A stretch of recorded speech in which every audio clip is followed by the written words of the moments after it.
What's up, everybody? Pastor J back for another week of Project Faith. If you guys are new to this, I welcome all, and it's called the Projects, y'all. So I hope you guys enjoy it this week.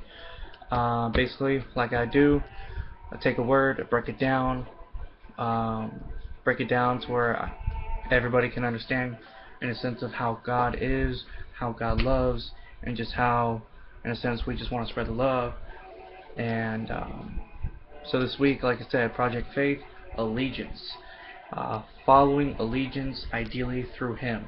That's what faith is all about. Now, allegiance is broken down in the dictionary as the loyalty of citizens to their government, loyalty or devotion to some person, group, cause, or like. Dictionary status. Now, let me pull up a couple of Bible verses to give you a better understanding of how allegiance works with God. What's a good one? Romans 6:17.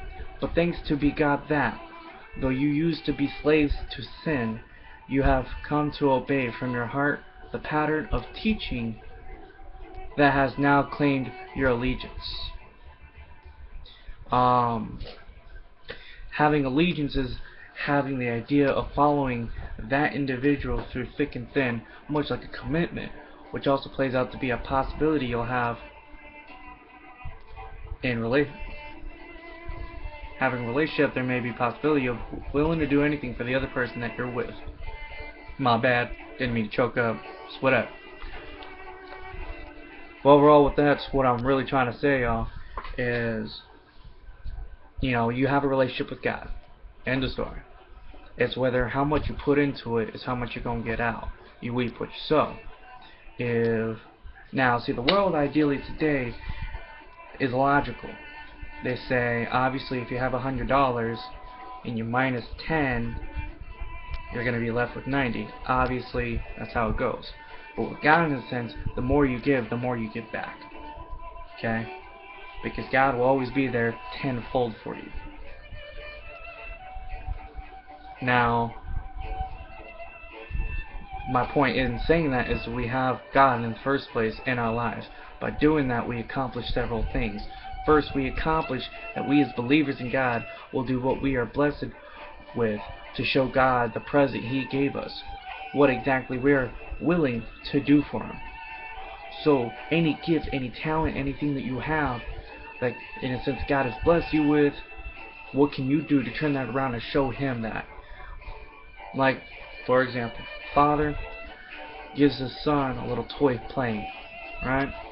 So the son grows up enjoying planes. All of a sudden, next thing you know, he's in the aviation, he's into the Air Force. Okay? In essence, you give back the present that you have by showing what you can do with it. Now, on top of that, it recommends the idea of not fearing anything that may approach us in life, because in the end, we know God is always there for us. Now, the definition of loyalty in the dictionary is that it points to the government, but what I see the problem with that is, why do we put our allegiance, or why in a sense do we put our faith to the corrupt?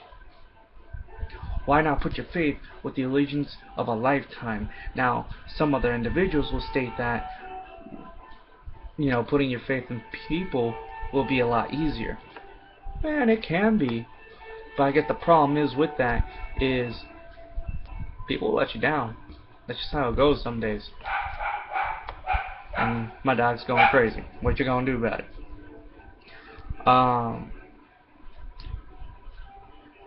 But, two things come to mind about that. First, the straightest road does not always make the skillfullest driver. I want you to think about that. What is that? That's what I said. The straightest road does not make the skillfullest driver. Just think about that. And secondly, by understanding God, we can come to the conclusion that He does not give us what we can't handle. Thus, having trust confidence and hope, no fear with the allegiance that we have in God. I think if any other word that we associate allegiance with is loyalty. In essence, what we are plus the leap of faith equals what we want to be. Write that down. What we are plus the leap of faith equals what we want to be. Especially with God. Especially with God. By having faith, or otherwise known as allegiance, we come to the fact of having a different lifestyle than others. To them, it's boring, it's dull, it's whatever. Respectable and understandable. But with God and looking from the bird's point of view, you may come to understand the question of why. What's the point if I can live instead of existing? Because let me tell you something. You may not agree with this, but I say myself living with God instead of existing in this world. Because this world will not let you live.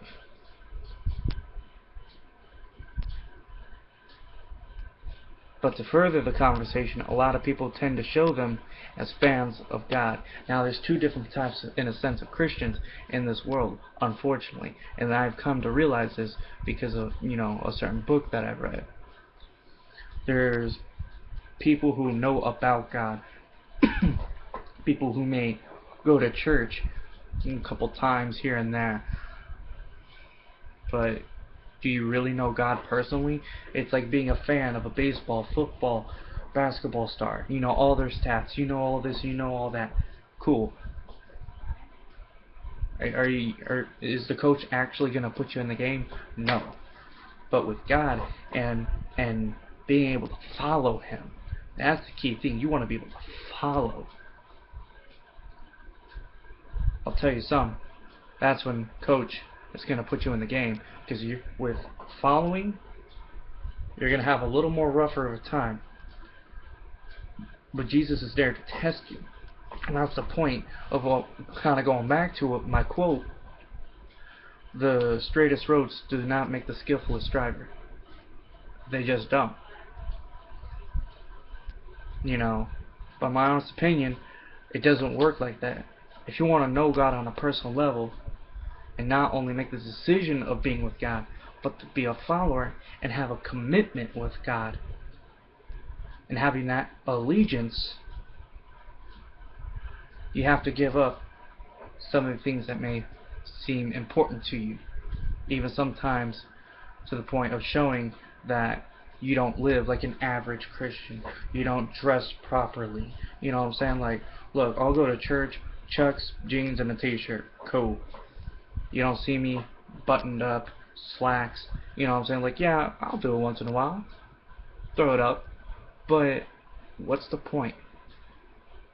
If you can't be you with God, what's the point of making that face? You can't just wear a mask to church. You can, but in the end, it won't work. So that's this week's of Project Faith, Allegiance. Now, if you guys don't agree with this, understandable. Everybody's entitled to their opinion. But like I said, this is just my belief I'm putting out there. I'm not shoving it down anybody's throat. There's no reason to. If you like it, take it. If you don't, cool. But I want you guys to think about this week and how you guys going to approach this week. Are you going to approach it with a positive attitude? Or are you going to approach it just another week? Do something different. Do something to help yourself and to help other people around you for the better. It's what I'm all about. Now, yes, I'll admit, there are some days where you don't want to mess with me. I'm angry, I'm upset, life happens. Sometimes you can't let that get away. Sometimes you gotta face it head on, like your fear, demolish it, and make it your strength. Hope you guys enjoy this video. Y'all stay blessed. Hope to see you guys next week. Peace.